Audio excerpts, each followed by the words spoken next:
Hi there, it's Louise with you of Timeless Crafter, and today I'd like to share a scrapbook layout process video created for Scrapbook Boutique, and this page I have entitled Awesome. Now the first thing I've done to create this page is I've chosen a background paper, and this is by Cocoa Vanilla Studio from the U-Rock collection. And what I'm going to do is use some Distress ink just to build two areas of interest. So one down the left hand side, which is going to form a small cluster, and then my main area down the right hand side is where I'm going to pop my photo and some extra elements and larger areas of the cluster.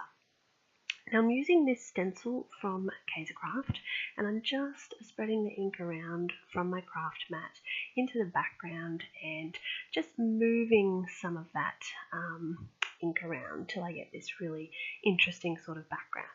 Now you can see I've left some areas blank, and that's because I know that I'm going to cover them with other elements. You could, if you chose to, actually do the whole area that you wanted, but for me I find it unnecessary. Now mostly I've based this page around that U-Rock flare, and it's sort of formed the inspiration, if you would call it, for how I created this page.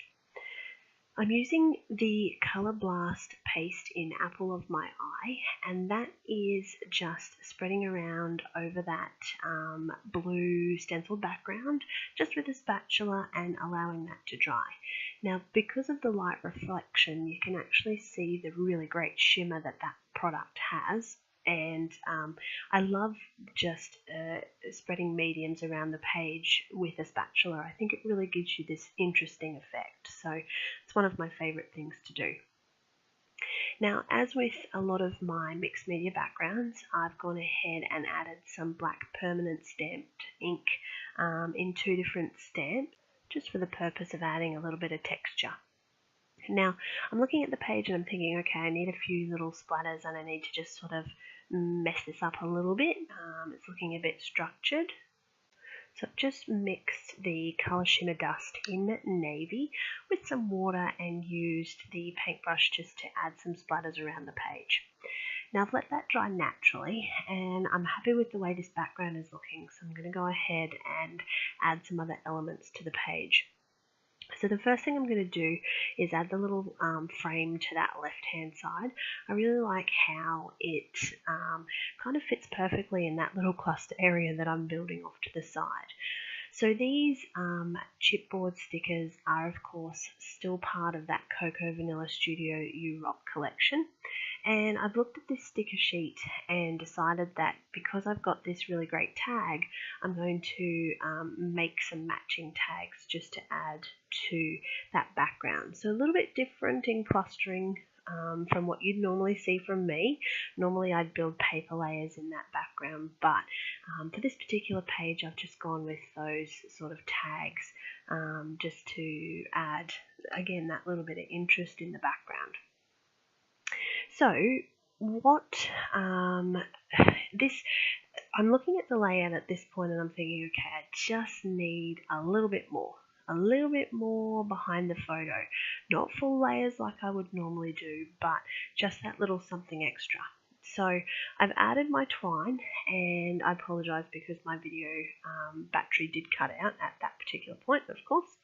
And I'm just, again, building a couple of areas around this page, still not quite happy, thinking, all right, what am I going to do? So I end up deciding that I will mount my photo, and you'll see also that in the background there I have added a piece of card just to bring that photo up off of the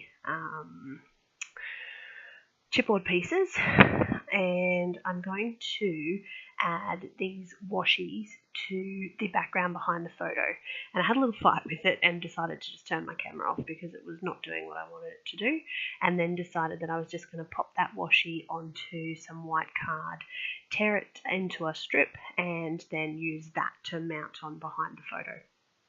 So that's a whole lot easier than trying to get it to stick behind the photo. Now back to the sticker sheet again, I've chosen this awesome title, which is going to form the actual title of the page. So a little sticker that I've just again mounted onto some foam dots there. These enamel shapes are really so much fun. I just love the way they look on the page, and especially with this sort of mixed media layout, when you start to, lay them out in the different colours. There's the turquoise and of course the black, which is mostly what I've used on this page.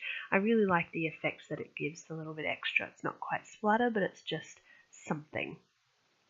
Now down the bottom, I'm sort of looking at the area that I've got there and thinking I'm not real happy with how it looks at the bottom of the photo, so I'm going to add a couple of extra elements and finish this layout off just purely with the sticker sheet and the chipboard pieces.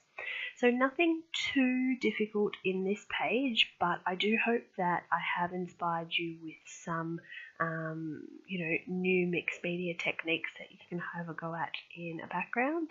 Certainly, I've quite enjoyed this layout. It was really something different for me, but I love how the colours and the papers and the elements have come together. So I really thank you for watching. Don't forget to check out Scrapbook Boutique for the items used in this video, and of course subscribe on YouTube. Thanks so much.